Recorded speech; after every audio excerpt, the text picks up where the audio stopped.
There comes a time when the pain becomes so great that you feel like you can't take another day. And it is exactly at that moment when the world narrows to a single, suffocating breath that everything can change. Had you ever felt like giving up? Not the fleeting frustration of a bad morning, but the bone-deep urge to truly surrender. Waking before dawn, staring at the ceiling and whispering to the darkness, "I can't do this anymore. It's not possible. It's over." Maybe you're scraping together pennies to feed your children while the bills tower like executioners. Maybe you're pouring your soul into a dream that returns only silence. Applications ignored, doors slammed, nights spent recalculating the same impossible numbers. Maybe you're simply exhausted from trying and watching the horizon refuse to brighten. And then that voice, soft as poison, coils around your thoughts. Let go. It's not worth it. You were never meant for this. But I'm going to tell you something that could shift the ground beneath you today. There is a word in Japan, an ancient syllable forged in fire and flood, whispered by samurai on blood-soaked fields and by mothers rationing a single sweet potato among 6 starving mouths. A word that lifted a shattered nation from the radioactive ashes of 1945 and stitched its people back into the fabric of hope. This word is gambaru. It is not a gentle suggestion. It is a command to the spirit: persist. Not with blind fury, but with the quiet ferocity of a bamboo root-splitting stone. Before you dismiss this as another imported philosophy, wait. I'm going to tell you the story of a young man who had every reason to vanish into the statistics of despair, yet chose, in the exact moment of collapse, to gambaru. And in doing so, he did not merely survive. He became the hinge upon which his family's future turned. Before I unfold this, I invite you, yes, you, reading this with the weight of your own unseen war, to subscribe to the channel, like this video, and comment below, what is the one struggle that makes you want to quit before the sun rises? I read every response. You are not alone. Thank you for lending me your attention. Now, let us step into the smoke and silence of 1947 Japan. Chapter 1, Kenji's Story. Japan, 1947. 2 years after the emperor's voice crackled over the radio announcing surrender, the country lay in a coma of ruin. Hiroshima and Nagasaki were still warm graves. Tokyo's skyline had been erased by firestorms that sucked the oxygen from lungs and turned rivers to steam. Over 2 million civilians and soldiers were dead. The economy was a corpse factories gutted, ports clogged with sunken ships, the yen worthless as the paper it was printed on. In the cities, black markets bloomed like mold. In the countryside, families ate wallpaper paste and boiled grass. This was the world Kenji woke to every morning. He was 19, living in a mountain village so remote that Allied bombers had never bothered to waste fuel on it. The war had taken his father, a conscript who vanished on a Pacific island, and left Kenji as the man of a house that was more memory than shelter. His mother, 2 younger brothers, ages 9 and 6, and a grandmother whose eyes had filmed over with cataracts and grief. The roof leaked in 7 places. Their rice stores were a single sack of weevilled grains. Every dawn Kenji rose before the roosters, his stomach a clenched fist, and shouldered the invisible yoke of 4 lives. He was disciplined the way drowning men are disciplined, because the alternative was sinking. He hacked at the stubborn soil with a borrowed hoe, took any day labor within a 10-mile radius, bartered his labor for a single daikon radish. Yet no matter how early he started or how late he stumbled home, the math never added up. His mother's smile had calcified into a mask. His brother's questions, "Will there be dinner?" were daggers he couldn't parry. I should be able to protect them, he thought, fists roar against the futon at night. But I'm failing. I'm weak. One winter morning, the cold knifed through the paper walls. Kenji had walked 3 hours to a neighboring farm, boots wrapped in rice sacks, only to be turned away. "I can't feed my own workers, boy." On the return, snow began to fall, fat, in different flakes that erased footprints as if the world wanted no record of his effort. He collapsed on the frozen dirt outside his doorway, looked at a sky the color of old ash, and broke. Not polite tears. A guttural animal sob that tore from his chest and scattered into the wind. "I can't," he rasped to no one. "I tried. I swear I tried. But there's nothing left." He sat there, knees drawn up, until the snow soaked through his threadbare jacket, then footsteps crunched behind him. An old man face like weathered cedar, hands mapped with scars, stopped. Simple indigo work clothes, a straw hat dusted white. "Everything all right, young man?" Kenji scrubbed his sleeve across his face. "Just tired, sir?" The stranger crouched, eyes kind but unflinching. Tired or defeated? Silence stretched between them like a drawn bow. "Looking for work?" the man asked. Kenji's laugh was a dry husk. "No one's hiring." The old man studied him. "I am. Small carpentry shop next valley." "Pays meager, but there's miso and rice. Start tomorrow?" Something flickered in Kenji's chest, too fragile for hope, but alive. He seized the outstretched hand. "My name is Teda." Dawn the next day found Kenji at the workshop, a lean-to of salvaged beams, the air thick with cedar shavings and the ghosts of pre-war prosperity. Teda worked in silence, plain whispering over wood. Kenji's first task, sanding a beam, left his palms blistered and bleeding within an hour. He bit down on the pain. "I need this." Days bled into a week. Muscles screamed, splinters nested under fingernails. Teda observed without comment. Then, one evening, as they shared thin green tea beside a brazier, the old man spoke. "Kenji, do you know Gambaru?" Kenji shook his head. Tieda's gaze drifted to the glowing coals. "It is older than the samurai, older than the kanji that spell it. Gun to the utmost, baruto endure. Together to commit oneself fully without surrender no matter the storm. After the firebombings, I crawled from the ruins of my home in Tokyo. My wife and daughter were ash beneath the floorboards. I had one chisel left. I chose Gambaru. One splinter, one nail, one dawn at a time. This shop is the result. Not grand, but mine." Kenji's voice cracked. "But sir, when you feel you can't take another breath?" Teda's smile was small, ancient. "That, Kenji, is when Gambaru matters most. Growth does not bloom in comfort. It is forged in the crucible of pain." Kenji did not wake up, transformed the next morning. The word Gambaru sat in his chest like a seed in frozen soil, present, but not yet alive.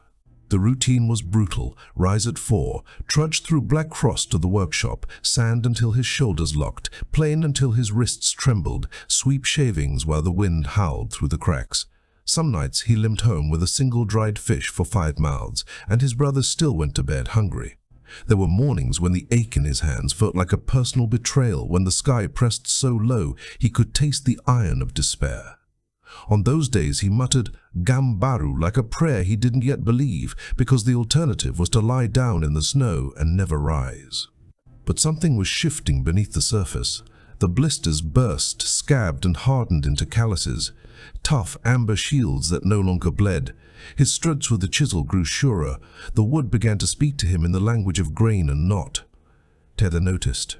"You're listening now," the old man said one dusk, running a thumb along a joint Kenji had fitted. "Wood is honest. It forgives nothing, but it rewards respect." Kenji flushed, not with pride, but with the first faint warmth of competence. He started bringing home small carvings, a crooked horse for his youngest brother, a comb for his mother. They were clumsy, but they were made. Proof that his hands could create rather than merely beg. Then came the test that nearly broke him again. 6 months in, Teda's cough turned wet and rattling. A village doctor, little more than a midwife with a stethoscope, diagnosed exhaustion and ordered 3 weeks of bed rest. Teda summoned Kenji to his futon. "The shop is yours, boy. Orders are on the wall. Customers won't wait for an old man to stop coughing." Kenji's stomach dropped. "Sir, I can sweep, I can sand, but run the place? I'll ruin you." Teda's grip was fever-hot but iron. "You'll ruin nothing except your fear. Gambaru, Kenji, one cut at a time." The first day alone, Kenji botched a simple stool leg and had to start over at midnight by lantern light. The second day, a merchant arrived for a rush order, a low dining table for a wealthy landowner who had somehow clawed his way back to prosperity. 8 tatami mats, long, black persimmon inlays, legs carved to mimic herons in flight. Kenji stared at the sketch until his eyes burned. Impossible. He had never worked persimmon dense as guilt, prone to splitting like a lie. The deadline was 10 days. He worked in a fever. Dawn to dusk, then dusk to dawn again. He measured twice, cut once, and still the wood fought him. A crack spider-webbed across the tabletop on the fourth night. He planed it down, patched it with a darker wood, prayed the customer wouldn't notice. Sawdust coated his throat. His mother left bowls of thin soup outside the workshop door. He forgot to eat. On the 8th morning, bleary and shaking, he stared at the half-finished carcass and felt the old darkness rush in. "I'm going to fail, Tejeda. I'm going to lose the only thing keeping my family alive." He sank to the frozen floor, forehead against the cold grain, and whispered, "I can't." The word tasted like surrender. Then memory cut through the haze. Tejeda's voice, rough as cedar bark. "It's in pain, Kenji, that we grow." He saw his brother's thin wrists, his mother's cracked hands folding laundry that would never be warm enough. He saw the heron legs half-carved, waiting. Something ancient stirred, something older than fear. Kenji pressed his palms to the wood until splinters bit, drew a breath that tasted of resin and resolve, and stood. One more cut. He finished at dawn on the 10th day. The table was not flawless. The patch was visible if you knew where to look, but the herons lifted their necks with quiet grace, and the surface caught lantern light like still water. When the landowner arrived, he circled the piece in silence, knuckles dragging over the joins. Kenji's heart hammered so loudly he was sure the man could hear it. Finally, the customer looked up. "This is alive," he said. "Who carved the birds?" Kenji swallowed. "I did, sir." A slow smile cracked the man's stern face. "My wife will weep. I'll send every trader from here to Osaka." He pressed an extra silver coin into Kenji's palm, enough for a month of rice. Kenji stood in the empty workshop long after the man left, the coin burning a hole in his fist. Then the tears came. Not the choked sobs of the snowbank, but a torrent that shook his frame and soaked the sawdust at his feet. Victory tasted of salt and cedar. Tedder returned on crutches, thinner but eyes bright. He inspected the table, the ledger, the new orders penned like promises. "You did it, kid." Kenji shook his head. "Because of you, because of Gambaru." Tedder laid a hand on the boy's shoulder, gentle but unyielding. "I gave you a word. You gave it blood and bone. That's the difference between hearing and becoming." The workshop grew. Kenji hired a boy from the next village, another war orphan with hollow eyes, and taught him to listen to the wood. Money trickled in, enough for new shutters at home, for his grandmother's medicine, for his brothers to attend the reopened school. He never became rich. The black market barons in Tokyo hoarded that. But every evening when he walked the mountain path home, the weight on his shoulders was no longer shame. It was purpose, solid and hand-carved. He had learned that dignity is not given by circumstance. It is planed, one persistent stroke at a time, until it fits the shape of your soul. Chapter 3. The Science Behind Gambaru. You might be thinking, beautiful story, but does this actually work when the Wi-Fi fails, the bank calls, and the toddler won't stop screaming? It works, not as magic, but as measurable, repeatable biology and psychology.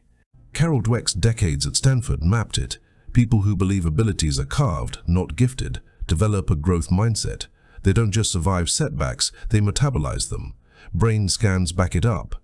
When you push through calibrated struggle, not pointless masochism, the brain forges new synaptic highways. Myelin thickens. The anterior mid-cingulate cortex, a tiny region once thought vestigial, lights up like a forge. Neuroscientist Andrew Huberman calls it the seat of willpower. Every time you choose Gambaru instead of the snooze button, you literally rewire yourself to become the kind of person who finishes.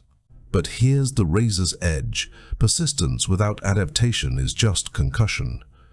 Banging your skull against the same lock's door is not Gambaru, it's ego. True Gambaru is intelligent resilience. You try, you fail, you pivot, you try again. You keep the why in your mouth like a bitter herb, so the how doesn't choke you.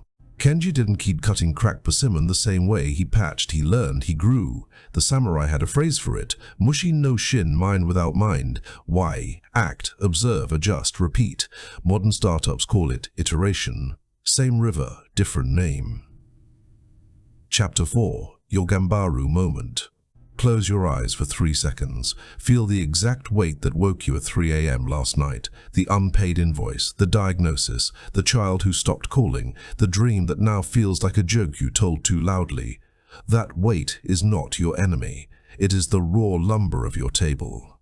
The question is, will you leave it in the rain to rot, or will you drag it inside and start planing? Kenji thought about quitting every single day after meeting Tieda every single day. The difference was the choice he made at 4 a.m. when the thought arrived. He let the thought stay, but he didn't let it drive. Fear is a passenger, not the pilot. Pain is the chisel, not the sculptor. You will never outrun either. You only learn to hand them the blueprint and say, cut here. Legacy is not a marble statue erected after you're gone. It is the quiet shape your persistence leaves in the people watching. Your daughter learning that impossible is just a rough draft. Your friend texting at midnight because they remembered you kept going. Your future self scarred, stronger, smiling at the patched tabletop, thanking you for not burning the workshop down. So here is your invitation, carved in the same cedar Taeda handed Kenji. Name the table. Write the one project, relationship, or hope you're tempted to abandon. Put it on paper. Seeing it shrinks it. Choose the next cut. Not the whole masterpiece, just the next 1%. One email, one page, one honest conversation, one sunrise run. Anchor the why. Tape a photo, a debt number, a child's drawing to your mirror. Let it stare back harder than the doubt. Say the word, out loud. Gambaru. It is not a wish, it is a vow. Write it in the comments below, just the word. Every time someone else reads it, the vow thickens. You will not feel heroic tomorrow. You may not feel heroic for a year. Kenji didn't. But somewhere between the 47th and the 48th dawn you refuse to quit. The wood starts to fit. The herons take flight. And one day you look up to find the table finished, the family fed, the stranger shaking your hand and saying, "Who made this?" And you, voice cracking, eyes wet, will answer, "I did." If this cracked something open in you, subscribe, because every week we hand you another chisel. Like this video so the algorithm carries the spark. And comment, Gambaru, one word, one contract with your future. I'll be reading, replying, carrying the same word in my own chest. For deeper dives into the psychology and philosophy that turn pain into power, my new channel is linked below. Same heart, sharper tools. You've watched this far. That already is Gambaru. Thank you. Your story is still being written, and the next blank page is waiting for sawdust, not surrender.